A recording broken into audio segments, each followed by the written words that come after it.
For this lesson, we're going to continue to keep our HTML documents clean by separating even farther the styling from the markup here. So as in the last lesson, we learned how to take all the inline styling out of HTML elements to make them look more like this and extract them into the style tag. And now we're going to go one step further and we're going to extract everything inside this HTML document to its own file. So I'm going to do that right now, and then I'm going to tell you why it's useful to do that. So I'm going to create a new file next to my HTML file here, and I'm going to call it site.css. Now all CSS files have to be put in a CSS file extension .css like this. So I'm going to create that, and there we go. There's our new one, and I'm going to just extract. I'm going to take everything inside the style tag, this H1P tag, and all these selectors, all this stuff here. I'm going to get this out, and I'm going to delete the style tag. So now we have nothing, and you'll notice here if I do the web preview that it looks like nothing.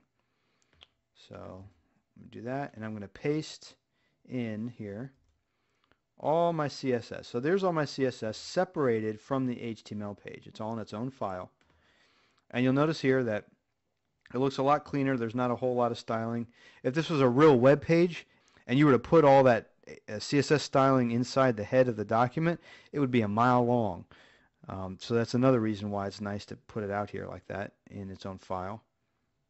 All right, so with the style tag, we can also add an attribute for it, and the attribute is to reference the CSS file you want to load for this HTML page. So you say, hey, there's no styling on this page. What do I do?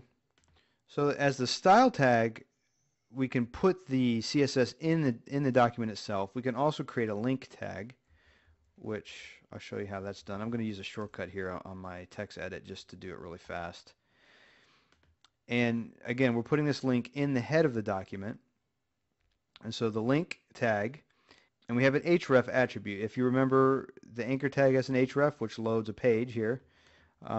So the href is telling the browser, hey, load this file. In this case, this file is called site.css. So I can say site.css.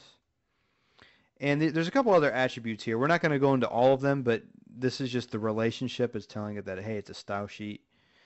The type would be text CSS. If it's a JavaScript file, you would see something like JavaScript or something like that. So you might see that every once in a while. In media, you can actually specify if it's for print or handheld, things like that, which we'll get into that stuff later. But just know for now, and you notice once I did that, it loaded that style sheet, and boom, here we go. We got all our styling back. So all the browser is doing is it's linking to the css.css file and putting it right here. So instead of having that big old long style tag like that with all our styles in here that could be a mile long, it's just with one simple tag we're including that here.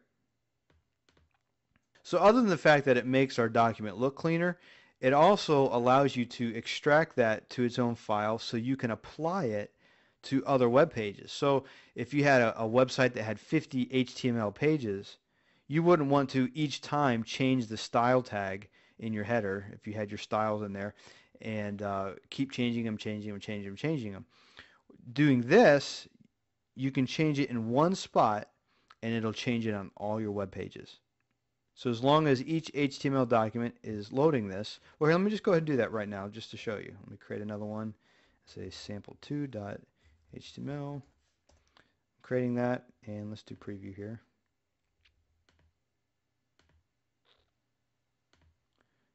And I'm just going to go ahead and copy this out.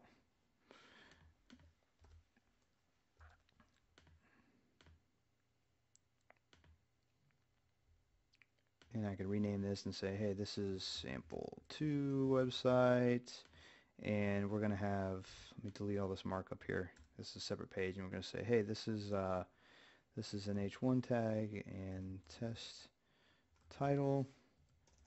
And the paragraph is,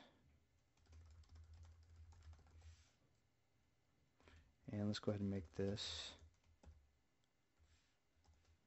an anchor tag here. And there you go. See, now you can see even though this is a separate page, we have this linking in. We're pulling in this style sheet, and it's applying the same styles we have for the H1 and the P tag. The same ones that are here, that are applied here, are also applied here because it's loading in this CSS file. All the styles that we have